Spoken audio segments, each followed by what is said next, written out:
తదుపరి గ్రామ రైతులకు మరియు ప్రజానికానికి మనది. మన గ్రామంలో భూములను ల్యాండ్ పూలింగ్ లో తీసుకోవడానికి రాష్ట్ర ప్రభుత్వం సిద్ధపడుతున్న నేపథ్యంలో ఇది రైతులకు నష్టదాయకం. మరియు 11 ఏళ్ల క్రితం తుళ్లూరు మండలంలో రైతులు ఇచ్చిన భూములకి ఇంతవరకు రిటర్నబుల్ ఫ్లాట్స్ అప్పచెప్పలేదు. అసలు ఏ ఫ్లాట్ ఎక్కడ ఉందో కూడా రైతులకు తెలియదు. ఏ ఫ్లాట్స్ కూడా రైతులకు అప్పచెప్పక ముందే రాష్ట్ర ప్రభుత్వం మరొక 1,00,000 ఎకరాల భూమిని పూలింగ్ లోకి కావాలని ప్రభుత్వం కోరుతున్నారు. అవి పుకార్లు వస్తున్న నేపథ్యంలో గ్రామ రైతులు ఆందోళనలో ఉన్నారు. కావున తదుపరి గ్రామ రైతులు పూలింగ్ కి అనుకూలంగా లేరు, పోలింగ్ కి వ్యతిరేకంగా ఉన్నారు. కావున రైతు సోదరులందరూ కూడా ఈ విషయాన్ని గమనించవలసిందిగా కోరుచున్నాము.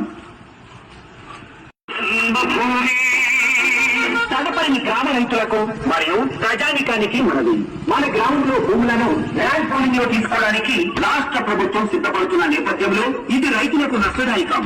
మరియు 11 ఏళ్ల క్రితం తుళ్లూరు మండలంలో రైతులు ఇచ్చిన భూములకి ఇంతవరకు రిటర్నబుల్ ఫ్లాట్స్ అప్పచెప్పలేదు. అసలు ఏ ఫ్లాట్ ఎక్కడ ఉందో కూడా రైతులకు తెలియదు.